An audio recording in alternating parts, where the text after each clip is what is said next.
Coimbatore Sahodaya complex சார்பாக mini marathon. Coimbatore Sahodaya பள்ளிகளின் கூட்டமைப்பு சார்பாக நடைபெற்ற மினி மாரத்தான் போட்டியில் பள்ளி மாணவ மாணவிகள் ஆர்வமுடன் கலந்து கொண்டனர். கோயம்புத்தூர் சகோதயா கூட்டமைப்பு சார்பாக மாணவ மாணவிகளின் விளையாட்டு திறன்களை ஊக்குவிக்கும் பல்வேறு விளையாட்டு தொடர்பான நிகழ்வுகளை நடத்தி வருகின்றனர்.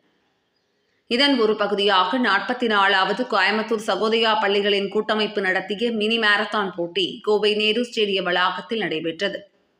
ரன் ஃபார் பீஸ் உலக அமைதியை வலியுறுத்தி நடைபெற்ற இந்த மாரத்தான் போட்டியை ஆயுதப்படை பிரிவு துணை ஆணையர் ராஜ்கண்ணா கொடியசைத்து துவக்கி வைத்தார்.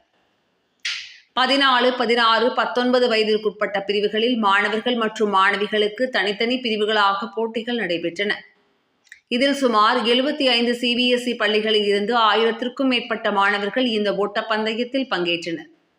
முன்னதாக நடைபெற்ற மினி மாரத்தான் துவக்க விழாவில் கோயம்புத்தூர் சகோதயா பள்ளிகளின் கூட்டமைப்பு சேர்பர்சன் நவமணி மற்றும் நிர்வாகிகள் Sugunadevi, Gnana Pandithan, Samson, doctor Abhishek Jackson, Vidyasankar மற்றும் மாரத்தான் ஓட்ட ஒருங்கிணைப்பாளர் சந்திரன், கருணாம்பிகேஸ்வரி, பிரேமா ஷெர்லின் உள்பட கோயம்புத்தூர் சகோதயா காம்ப்ளெக்ஸ் நிர்வாகிகள், உறுப்பினர்கள் என பலர் கலந்து கொண்டனர். நேரு ஸ்டேடியம் நுழையும் வாயில் அருகே இருந்து தொடங்கிய இந்த 5 கிலோமீட்டர் மினி மாரத்தான் போட்டி ATT colony, club road, RDO சாலை, அண்ணா சாலை வழியாக நேரு விளையாட்டு அரங்கத்தை திரும்பவும் வந்தடைந்தது. தொடர்ந்து மாரத்தான் நிகழ்வில் வெற்றி பெற்ற மாணவ மாணவிகளுக்கு பதக்கங்கள் மற்றும் சான்றிதழ்கள் வழங்கப்பட்டது.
Coimbatore Sagodhya Schools complex of 190 schools. Today, the students are participating in the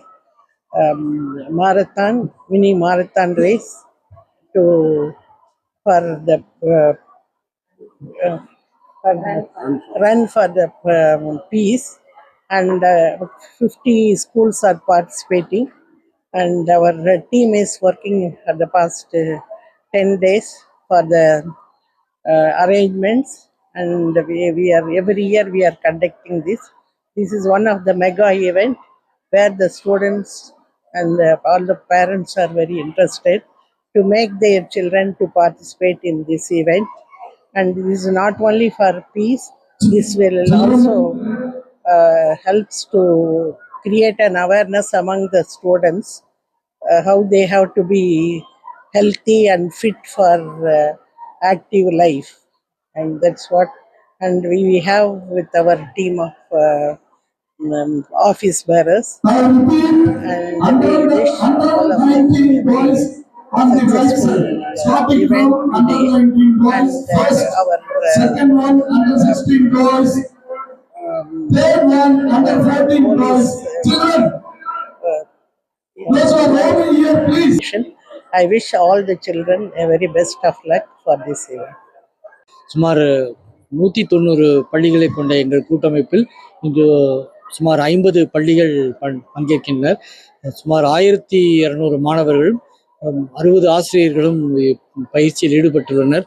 இன்று நடைபெறவுள்ள இந்த போட்டியில் நம்ம கோயம்புத்தூர் மாநகராட்சி கமிஷனர் மற்றும் உதவி கமிஷனர் மற்றும் டிஸ்ட்ரிக்ட் ஸ்போர்ட்ஸ் ஆஃபீஸர் ஆகியோர் கலந்து கொண்டு இந்த விழாவை சிறப்பிக்க உள்ளனர். இந்த மராத்தான் மட்டுமல்லாமல் சகோதயா மூலமாக district level athletic meets sports மீட்டும் நடத்தி கொண்டிருக்கிறோம். அதுவும் கிட்டத்தட்ட கடந்த ஆண்டு கிட்டத்தட்ட 3000 மாணவர்கள் பங்கு பெற்று தங்களுடைய விளையாட்டு திறனை வெளிப்படுத்தினார்கள். இந்த சகோதய கூட்டமைப்பு மூலம் நடைபெறும் இந்த விளையாட்டுப் போட்டிகளில் தேர்வு செய்யப்படுகிற மாணவர்கள் தேசிய அளவில் கூட சென்று அடுத்த கட்டத்திற்கு நகர்ந்து அவருடைய வாழ்க்கையில் ஒரு விளையாட்டை ஒரு கேரியராக முன்னெடுப்பதில் நீங்கள் சகோதய கூட்டமைப்பு பெரும் பங்கு வகிக்கிறது என்பதை பெருமையுடன் தெரிவித்துக் கொள்கிறோம். இந்த நேரத்தில் இந்த விழாவுக்கு ஏற்பாடு செய்து எங்களுக்கு ஊக்கம் தந்த அத்துணை சகோதயா ஆபீஸ் பேரர்ஸ் அவர்களுக்கும் எல்லா அத்தனை பேருக்கும், எங்கள் சேர்பர்சன் அம்மணி மேம் அவர்களுக்கும் அனைவருக்கும் எங்கள் நன்றியை தெரிவித்துக் கொள்கிறோம். இவ்விழாவில் கலந்து கொண்ட பத்திரிகையாளர்களுக்கும் நன்றி கொள்கிறோம். மாணவர்கள் அனைவரும் வெற்றி பெற வாழ்த்துகிறோம். தேங்க்யூ.